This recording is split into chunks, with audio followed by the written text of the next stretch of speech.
Welcome to session 5. The topic is soil, water, and permeability of soils. Soil water. There are two basic types of soil water, free water and held water. The water in the force of soil which moves freely under gravity is called as free water. The soil water which does not move under gravity is called as held water. There are three types of held water: structural water, adsorbed water, and capillary water. Structural water is the water which is chemically combined in the crystalline structure of the soil particle. So to remove this structural water, a temperature of more than 300 degrees centigrade is required.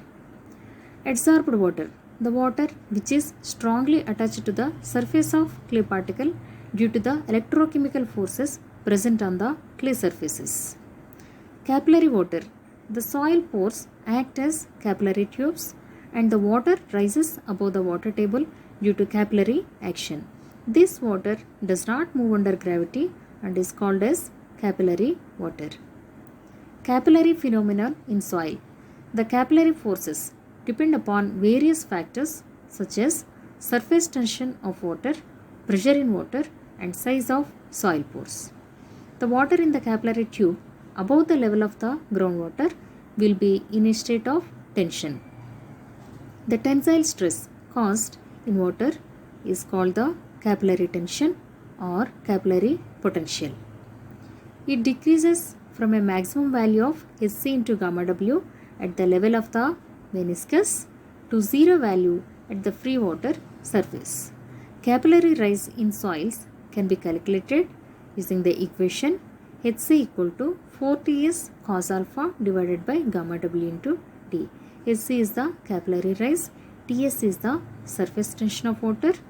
For pure water and clean glass, alpha value is 0, gamma W is unit weight of water, and D is the diameter of pore size, which is equal to 20% of effective grain size. Effective grain size is nothing but D10, which we will determine using particle size distribution curve.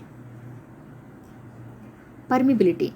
Permeability is essential for the estimation of settlement of buildings, yield of wells, seepage through earthen embankments, uplift pressure under hydraulic structures like earthen dams, for the stability analysis of slopes, etc. It is the property of soil which permits flow of water through it.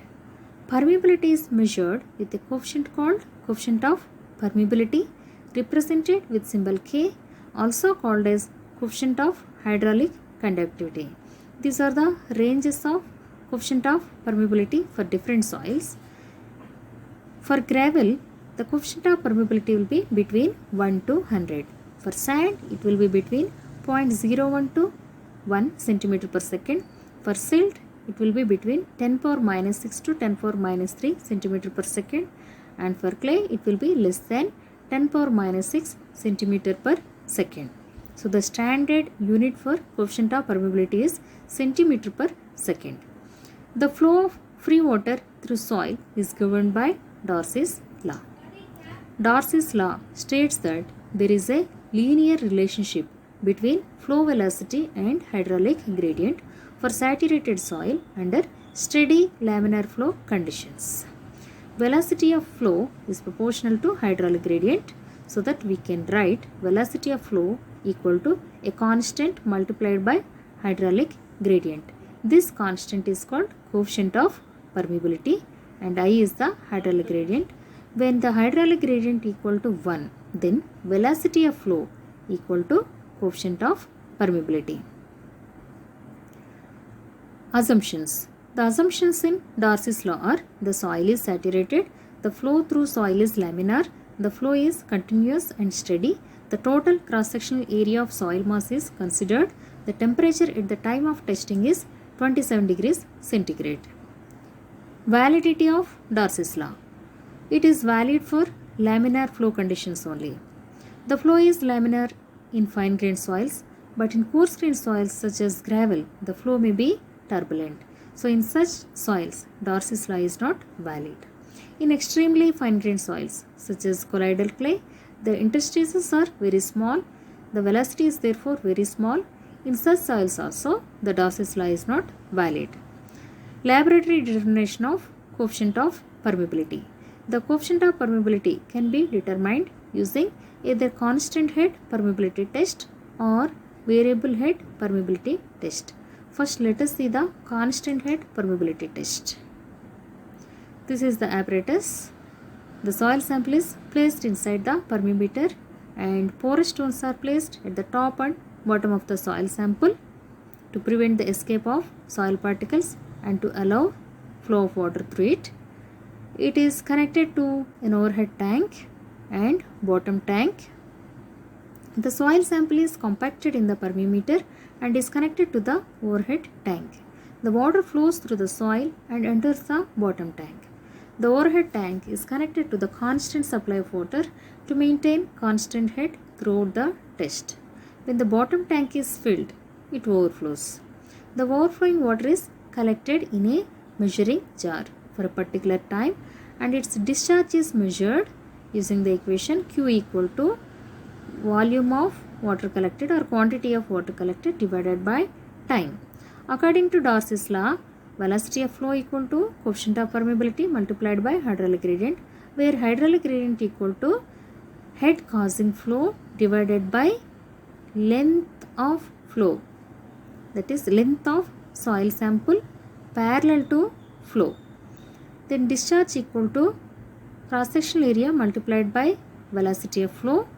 Velocity of flow, if we substitute K into H by L, then we can write A into K into H divided by L. From this we can write the equation for coefficient of permeability, which is equal to QL by AH, where Q is the discharge in centimeter cube per second, L is the length of the soil sample, this is the length of the soil sample, and A is the cross-sectional area of soil sample perpendicular to flow, and H is the head causing flow. So using this equation we can estimate the coefficient of permeability. Variable head permeability test. So here the permeameter is connected to a standpipe instead of overhead tank. So for less permeable soils like clays, the quantity of water collected in the measuring jar will be very less. So in such cases we can use the variable head permeability test. The soil sample is compacted in the permeameter and is connected to a standpipe of known diameter. The water flows through the soil and enters the bottom tank.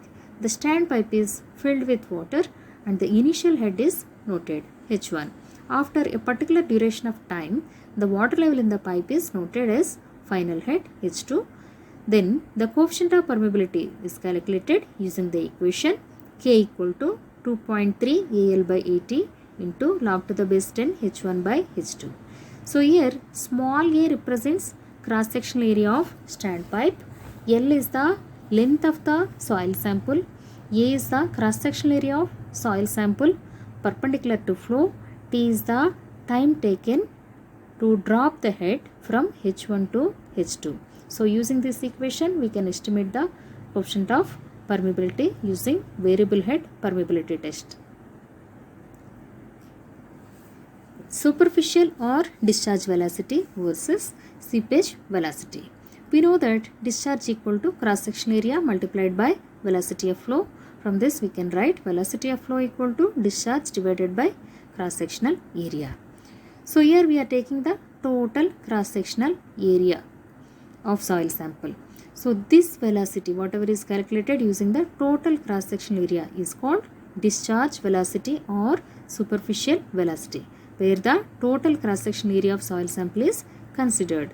But if we take the porous media like soil, the water flows through the voids only, not through the entire cross-sectional area of soil sample. Hence, if we consider the area of voids in place of total area, then the velocity of flow or actual velocity of flow is called seepage velocity. So seepage velocity equal to discharge divided by area of voids.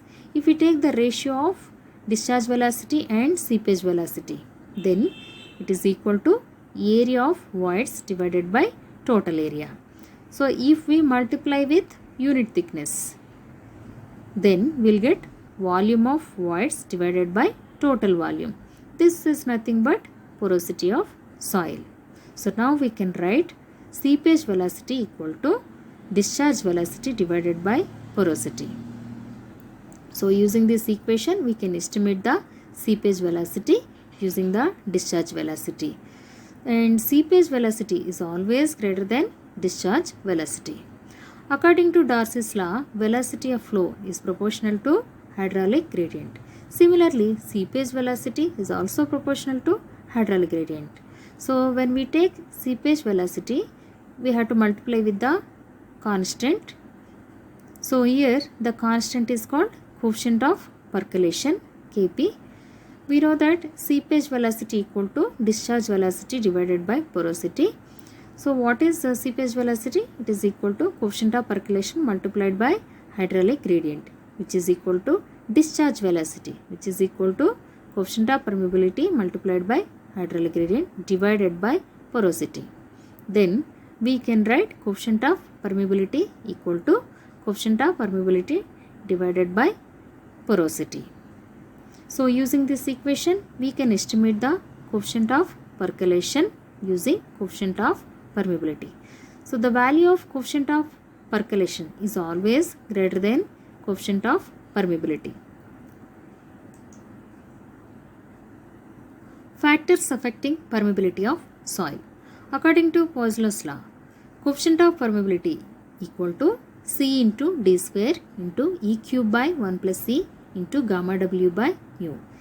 C is called as shape constant, D is the particle size, E is the void ratio, gamma W is unit weight of water, mu is the viscosity of water. The first factor is shape and size of soil particle. Permeability is proportional to the square of soil particle size. If the soil is coarse grained, permeability is more because the particle size is bigger, and if it is fine grained, permeability is low. Specific surface area of soil particles also affects the permeability through soil.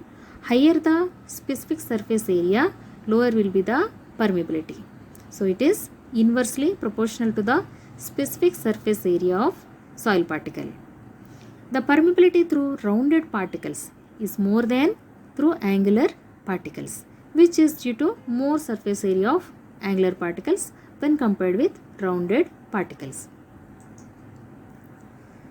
Next factor is void ratio. The coefficient of permeability not only depends on the void ratio. From the Poiseuille's law, we know that coefficient of permeability is proportional to E cube by 1 plus C into C. The effect of shape constant on permeability is negligible. So if we neglect, we will get K is proportional to E cube by 1 plus C. It depends on the void ratio. So it not only depends on the void ratio, it also depends on the void size. Though the soils are having same void ratio, the soil having bigger size voids will have more permeability.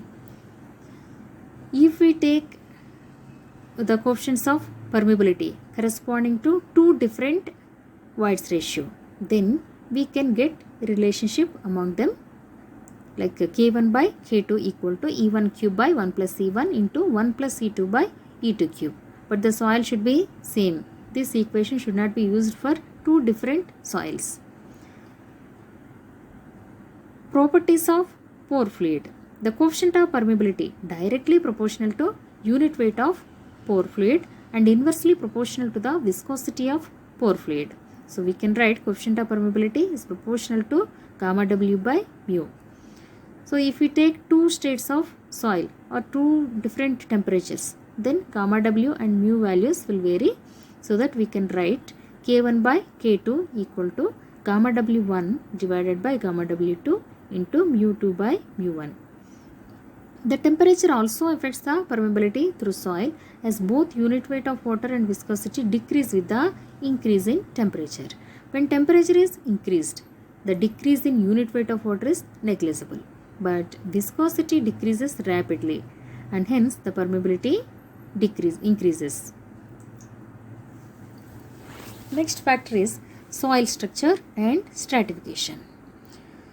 So for a Fine grained soil.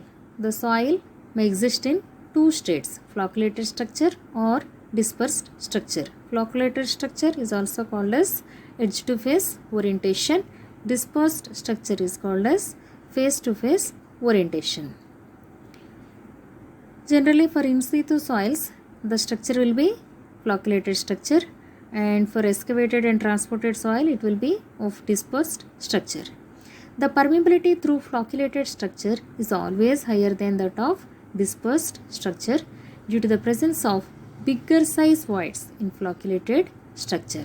So even though the void ratio is same, the soil which is having bigger size voids will be having more permeability.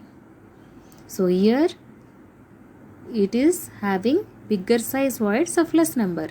Here it is having smaller size voids of more number. So void ratio will be same, but void size is different. So the permeability depends on the void size also. So for the flocculated structure, since the void size is bigger, the permeability will be more. The permeability of stratified soil deposits, that is layered soil, the value depends on the direction of flow with respect to the bedding planes. The permeability parallel to stratification is always higher than that of perpendicular to stratification. Degree of saturation. The permeability through saturated soil is higher than that of partially saturated soil. The air voids present in the partially saturated soil obstructs the flow and hence the permeability decreases.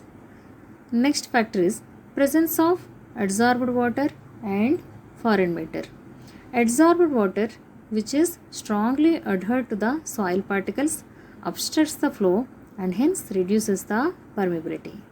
Even the presence of foreign matter also blocks the flow and reduces the permeability. The next topic is permeability of stratified soil deposits. So if there is any layered soil which is having n number of layers of different properties, then how to estimate the average permeability? It depends on the direction of flow with respect to the stratification. There are two cases when the flow is parallel to the stratification. That is one case where we have to take the average permeability as Kx. If the flow is perpendicular to stratification, then it is called coefficient of permeability perpendicular to stratification as Ky. So here three layers are taken which are having thicknesses Z1, Z2, Z3, coefficients of permeability K1, K2, K3, velocity of flow V1, V2, V3, discharges Q1, Q2, Q3, and hydraulic gradients I1, I2 and I3. So here head causing flow is H, which will be same for all the three layers, and this is the length of flow. So when we take the hydraulic gradient, which is the ratio of head causing flow divided by length of flow, then we have to take the length parallel to the direction of flow. So here hydraulic gradient equal to H by L.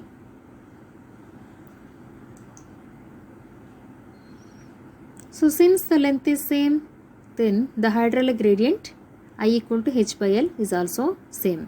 So here H is constant, L is constant for all the three layers, so that hydraulic gradient is same for all the three layers. But the discharge will be different for each layer. So if you take the total discharge, it is the sum of discharges through each layer. So what is discharge? It is the product of K into I into A. So if we take the entire deposit, the average permeability is represented with symbol Kx into hydraulic gradient multiplied by cross sectional area perpendicular to flow, which is equal to Q1. Q1 is nothing but K1 I1 A1, Q2 is K2 I2 A2, Q3 is K3 I3 A3. cross sectional area which is perpendicular to flow, we can write thickness multiplied by unit width. So if we take unit width for all the layers, then we can write kx into z into 1 equal to k1 into z1 into 1, k2 into z2 into 1, k3 into z3 into 1. So that we can write kx, average permeability parallel to stratification, equal to k1 z1 plus k2 z2 plus k3 z3 divided by z, where z equal to total thickness z1 plus z2 plus z3. Then when the flow is perpendicular to stratification, so here the flow direction is upwards.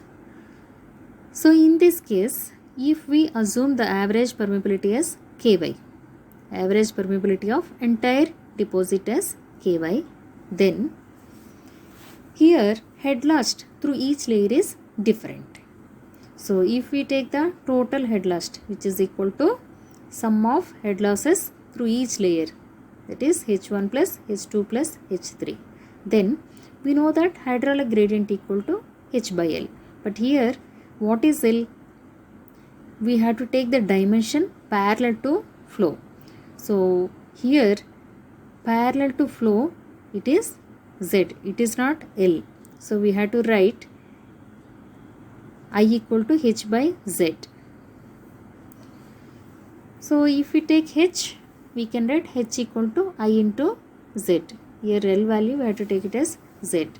Then so in place of h, if we write I into Z, then we can write I into Z for the entire deposit equal to I1 Z1 plus I2 Z2 plus I3 Z3. We also know that velocity of flow equal to Ki, and we can write I equal to V by K. So if we substitute V by K in place of I, then we can write V by Ky into Z equal to V1 by K1 into Z1 plus V2 by K2 into Z2 plus V3 by K3 into Z3. Since the discharge through each layer is same and cross-sectional area perpendicular to flow is also same, velocity of flow is same for all the three layers. So V1 equal to V2 equal to V3 equal to V. So it will get cancelled, so that we will get Z by Ky equal to Z1 by K1 plus Z2 by K2 plus Z3 by K3. So now we can write the equation for average permeability Ky, which is equal to Z by Z1 by K1 plus Z2 by K2 plus Z3 by K3, where Z equal to Z1 plus Z2 plus Z3. Now let us see some problems on permeability. First one is calculate the coefficient of permeability of a soil sample 6 cm height and 50 cm square in cross sectional area if a quantity of water equal to 430 ml passed down in 10 minutes under an effective constant head of 40 cm. It was observed that the oven dried test specimen has a mass of 498 grams. Taking the specific gravity of soil solids as 2.65. Also calculate the seepage velocity of water. So here length of soil sample is given as 6 cm. Then cross sectional area of soil sample is given as 50 cm square. Then quantity of water collected is given as 430 ml in 10 minutes. So we can find the discharge. So discharge equal to quantity of water collected divided by time. If we convert into seconds, we have to multiply with 60, then we will get 0.72 centimeter cube per second. So now we got the discharge under an effective constant head. So it is a constant head test. So H equal to 40 centimeter. So we have to take the equation for constant head permeability test, where the coefficient of permeability is given as QL by AH. Q is the discharge, which we have calculated as 0.72. L is the length of the soil sample, which is 6 cm divided by cross sectional area is 50 cm square multiplied by constant head is 40 centimeter, which is coming as 2.15 into 10 to the power of minus 3 centimeter per second. So now we have to calculate the discharge velocity, which is equal to discharge divided by cross sectional area, because we know that Q equal to AV, we can write V equal to Q by A. Then we will get the value of discharge velocity. Then volume of soil sample. How to find the volume of soil sample? We can multiply the cross sectional area with length of soil sample, so that we can find the volume of soil sample. Why we need this volume of soil sample? Because we need to estimate the dry density of soil, which is equal to weight of solids divided by volume. So here weight of solids is given as 498 grams divided by volume of sample is 300 centimeter cube, so that we will get the density of soil as 1.66 gram per cc. So knowing the value of dry density, we can estimate the void ratio. So knowing the void ratio, we can estimate the porosity of soil. Then we can estimate the seepage velocity, which is equal to discharge velocity divided by porosity. So discharge velocity is calculated as 0.0144 divided by porosity is 0.4, so that we will get the seepage velocity, which is equal to 0.036 centimeter per second. Second problem. A sample in variable head permeameter is 80 mm diameter and 180 mm height. The permeability of sample is estimated to be 10 into 10 to the power of minus 3 millimeter per second. If it is observed that the head in standpipe falls from 1000 millimeter to 500 millimeter in 3 minutes, determine the size of the standpipe using the permeability test equation. So here diameter of the sample is given. Let us convert all the measurements in centimeters. So I have taken diameter as 8 centimeter, length is 18 centimeter.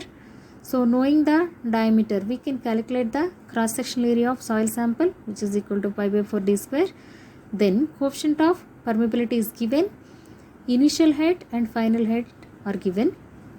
Then because it is mentioned it is variable head test, we can take the equation 2.3 L by 80 into log to the base 10 H1 by H2. So here K value is given, then H1 value is given, H2 value is given, cross sectional area of soil sample is given, time is given, length of soil sample is given. We have to find the cross sectional area of standpipe. So cross sectional area of standpipe, which is equal to pi by 4 d square. So using this equation, we can find the diameter of standpipe.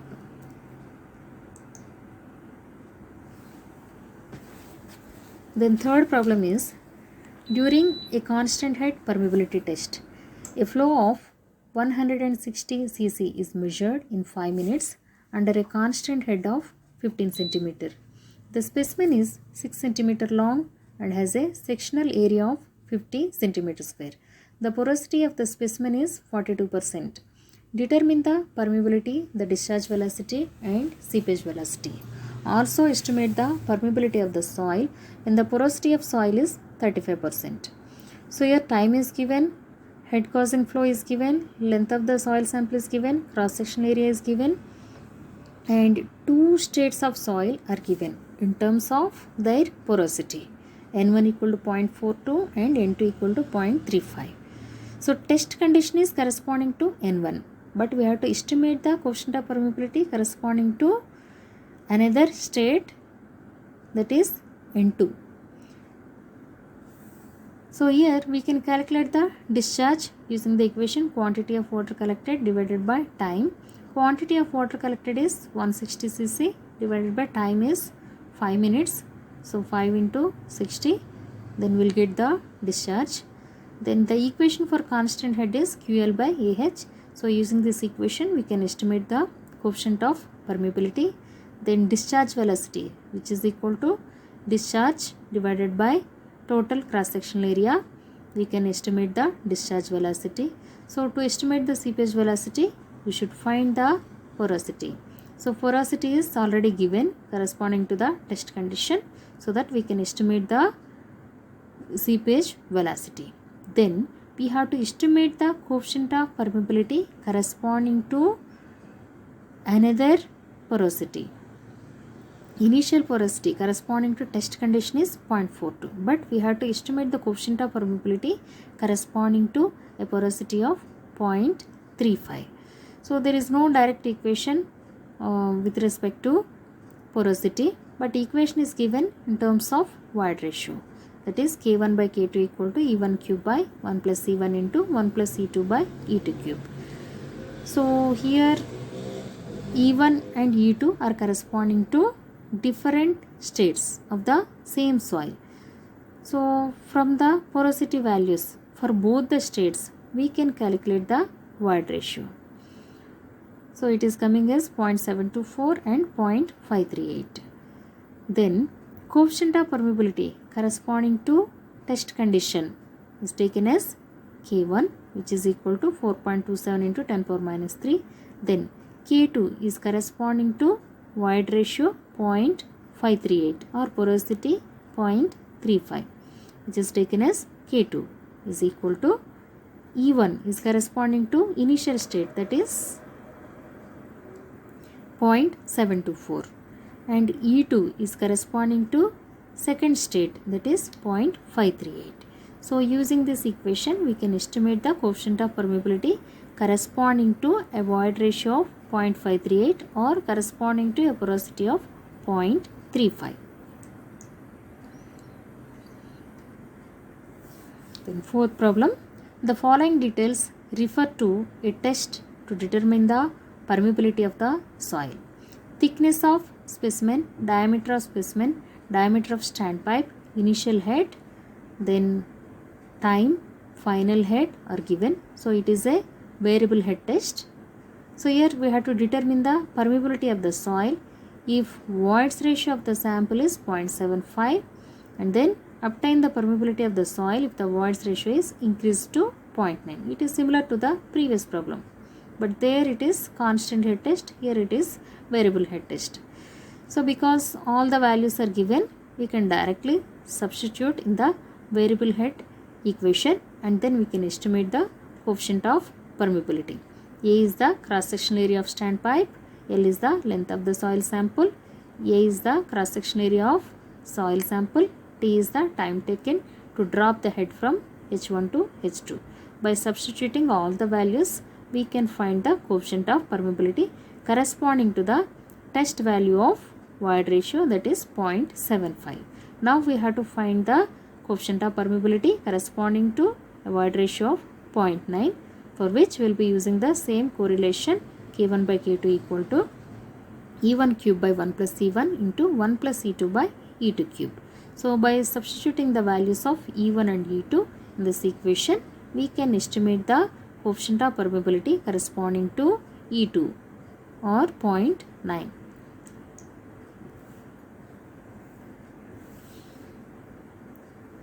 Then fifth problem is, the following data was recorded in a constant head permeability test. Internal diameter is given, then sample length is given, head is given, quantity of water collected is given, time is given, so that we can calculate the discharge. Void ratio is given. Here we have to calculate the coefficient of permeability of the soil, also determine the discharge velocity, seepage velocity during the test. If the test is carried out at a temperature of 25 degrees centigrade, estimate the permeability of the soil for a void ratio of 0.65 at 20 degrees centigrade. So here we have to consider both the changes with respect to void ratio as well as temperature. Take viscosity of water as eta 1 equal to 8.95 millipoise and eta 2 equal to 10.09 millipoise at 25 degrees centigrade and 20 degrees centigrade respectively. So here diameter is given. From that we can calculate the cross sectional area of the soil sample. Length is given. Head causing flow is given. Discharge can be calculated, which is equal to quantity of water collected divided by time. Then initial void ratio is given. Initial temperature is given. These two are corresponding to test condition. Then now we have to report the result to a different temperature and different void ratio. So now we can calculate the coefficient of permeability using the constant head test equation, which is QL by AH. Then we can find the discharge velocity using the equation Q by A. Then we can also find the seepage velocity using the equation V by N. So how to find this N value? Using the equation E by 1 plus E. So corresponding to test condition, whatever the void ratio is there, that is taken so that the porosity is calculated. Then after estimating the discharge velocity and seepage velocity, now we have to find the effect of temperature on the coefficient of permeability. So here the variations in unit weight of water are not given. So we need not consider the effect of temperature on unit weight of water, but the effect on viscosity of water are given. So directly we can write K1 by K2 equal to eta 2 by eta 1. So K1 value, which is calculated corresponding to test conditions, it is 0.1414 divided by K2 is corresponding to another temperature. So this is corresponding to test temperature. The test temperature is how much? It is 25 degrees centigrade. So corresponding to 25 degrees centigrade, it is 0.1414. Now we have to estimate the coefficient of permeability corresponding to a temperature of 20 degrees centigrade. So if we take K2 corresponding to 20 degrees centigrade, then we can write eta 2 by eta 1. The values are given corresponding to 25 and 20 degrees centigrade. So when we substitute, we will get the coefficient of permeability corresponding to 20 degrees centigrade. Here it is mistake, you have to take it as 20. Then the effect of void ratio. We know the equation K1 by K2 equal to E1 cube by 1 plus E1 into 1 plus E2 by E2 cube. So here when we substitute the value corresponding to void ratio E1 and temperature 20 degrees centigrade, then we have to substitute the value which is obtained after temperature correction. So that is 0.1254 divided by K2. Then if we substitute the values of E1 and E2, we will get the coefficient of permeability corresponding to another value of void ratio, that is 0.65. So now this value is corresponding to a test temperature of a temperature of 20 degrees centigrade and a void ratio of 0.65.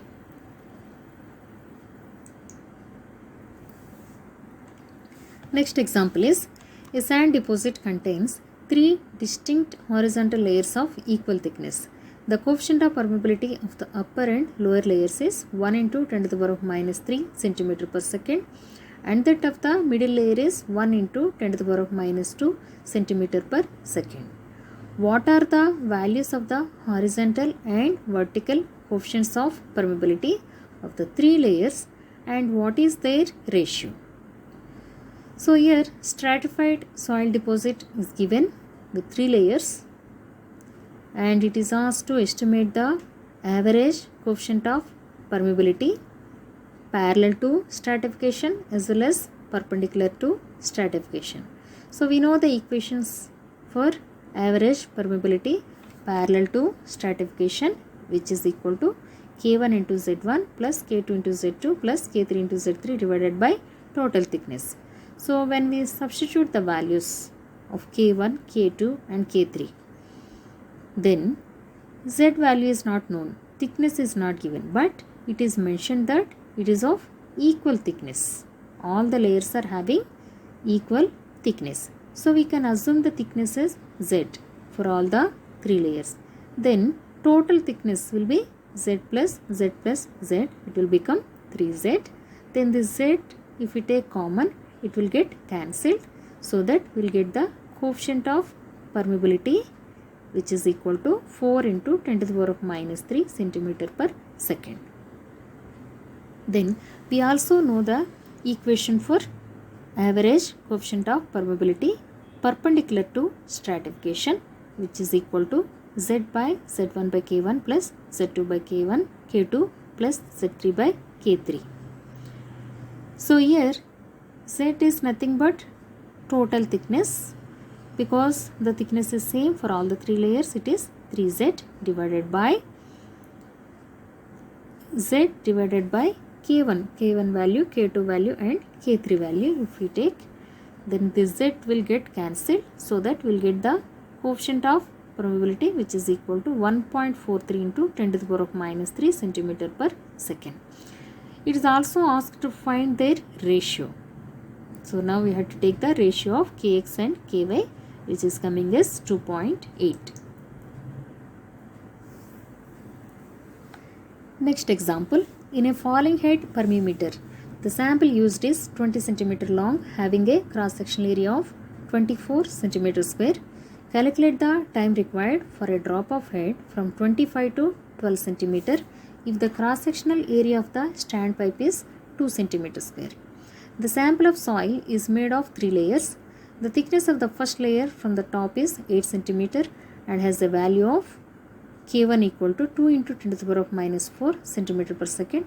The second layer of thickness 8 cm has K2 equal to 5 into 10 to the power of minus 4 cm per second, and the bottom layer of thickness 4 cm has K3 equal to 7 into 10 to the power of minus 4 cm per second. Assume that the flow is taking place perpendicular to the layers. So here cross-sectional area of soil sample is given, cross-sectional area of standpipe is given, then length of soil sample is given, initial head, final head are given. Then there are 3 layers in the permeameter. For all the 3 layers, the coefficients of permeability are given, K1, K2, K3, and thicknesses of the 3 layers are given. Z1 equal to Z2 equal to 8 cm and Z3 is 4 cm. And we know the equation when the flow is perpendicular to the layers, which is equal to Z by Z1 by K1 plus Z2 by K2 plus Z3 by K3. Now if we substitute the values, we can find the average permeability perpendicular to the stratification. So thicknesses are given 8 plus 4 divided by coefficients of permeabilities are also given. So if we substitute all the values, we will get the average permeability, which is equal to 4 into 10 to the power of minus 3 centimeter per second. So now we have to find the time. So here it is mentioned that the test is falling head permeability test. So we can take the equation 2.3 AL by 80 log to the base 10 H1 by H2. So here K value is calculated, average permeability of all the 3 layers is calculated, which is 3.24 into 10 to the power of minus 4, which is equal to 2.3. Here it is mistake, it is 3.24 into, it is 3.24 into 10 to the power of minus 4, which is equal to 2.3 into cross-sectional area of standpipe is 2 into 20 divided by 24 cross-sectional area of soil sample multiplied by time log to the base 10 initial head by final head. So here only unknown is time. So we can estimate the time required to drop the head from H1 to H2, which is coming as 62.85 minutes.